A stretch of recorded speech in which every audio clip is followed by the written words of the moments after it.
Here we go. Well, one game that I've rage quit many a times is Dark Souls. And Praise the sun. It is officially coming to Switch. Dark Souls Remastered, May 25th, hitting the Nintendo Switch. How do you guys feel about that? Prepare to die. Friggin' love Dark Souls. You all excited about that? That's a great. It's just such a good choice for a portable. Oh yeah. I was saying that too on Up at Noon today. We were talking about this for a second, and I was like, I've never thought about this game as a portable game, but it works in that you can jump in, do a quick run, get killed, and be done in 10 minutes. Yeah. But or does 5 it? minutes. Because you can't pause a Dark Souls game. Like that's one of the things about Dark Souls, about Bloodborne, that you can't like stop down and catch your breath. Like that's what's so oppressive. You can about pause a lot of anything these on games. Switch. That's what I'm saying. So how does that work? You know, think it they'll just let kind you. of breaks the rhythm What are they of that going to game. force the game to stay on? And they, I mean, there's some questions about how the online, the location upload, all that kind of stuff will work because Yeah. the Switch, you know, will have to wait to connect to Wi-Fi. Right. So I'm curious to see how they solve some of those issues. But I really like Dark Souls is a game where you can play for a little bit and stop. You know, it's like it. I thought this would come to the machine just because of the Bandai Namco and Nintendo relationship over Smash Brothers and all of that. So I knew this was a shoe in it. This was coming, but this is really welcome to already be seeing it in May. Yeah. It's really good. It's awesome. Yeah, I played Bloodborne first, and then I went back and played 2 and 3 because those are readily available on PS4. I've never played the first Dark Souls, so this is an awesome opportunity for me.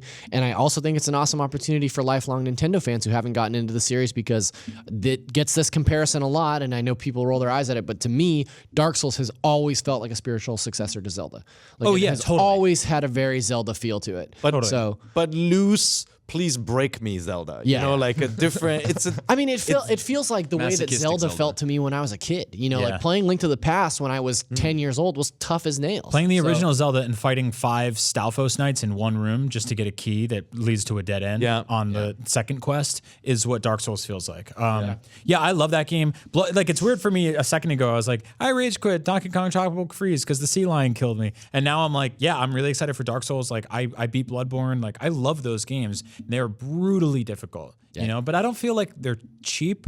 I feel like they're It's the same way we were talking about they're a little cheap sometimes. It's the same way we were talking about Celeste or Meat Boy in that, like, when you get killed in a Dark Souls game, you know exactly what happened. You're like, well, I didn't dodge fast enough. I didn't heal, or I didn't. Yeah, True, exactly. but sometimes I feel like it's not like in a Zelda game. I feel like it was my fault, and in Dark Souls, I did often blame the game because I'm like, why would you do that to me? Why would you put that there? Well, so much of those games are this like kind of gambler's pants thing where you're like, I'm gambler's out there. pants. You never heard that saying? Yeah, no, Really? no.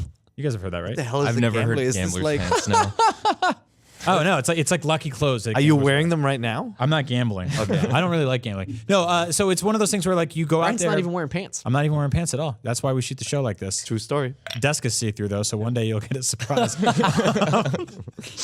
No, it's actually might be gamer's coat or whatever it is. You know, you never. I think you should Get on stick with with the it story. now. Don't. Anyway, so basically you go out there, you're getting your ass kicked, and then you start doing really well, and then you go like, all right, I only have like 2 bars of health left, and I don't have this much. I can use a health potion, but I'm gonna get greedy, and I'm gonna go for one more strike, and that's where the dude kills you, and you have to back off, and you die, right? And that's the sort of thing that propels you to keep playing, give it one more shot. I do that with Bloodborne all the time, where I'm like, this boss has 1/100th of a health left, and so do I. But I'm going to get greedy and go for the swing rather than back up, heal, and go in for a direct kill. It is so incredibly gratifying when you actually get through like a boss or a part of that game that you were stuck on for a couple hours. Yeah. So it's just really, really cool to be able to have it on a portable console that you can like play at your own pace, you know, in bite-sized chunks.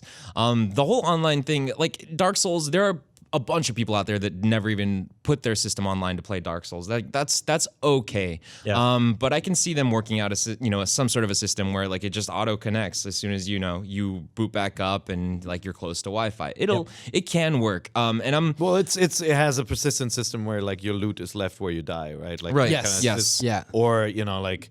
The series is famous for like hints you can leave for your friends or enemies. true. all So that kind of stuff. you'll be missing out on a lot of that kind of cool stuff. Yeah, but It's also, if this is your first experience with the franchise, it's a good first step. And it's also, there is so much information out there. Like there are YouTube videos and wiki guides, and people have beaten this game with, Guitar Hero controllers. Like if you want to get into this universe, like there's a ton waiting for you. So it's really cool. Curious to see what they will do with the remaster, whether they add elements from the later games and how. What if there's motion controls for Dark Souls on the Nintendo Switch? I feel like that's a terrible idea. Please don't. So yeah, I mean, yeah, they added them to Doom, right? Yeah.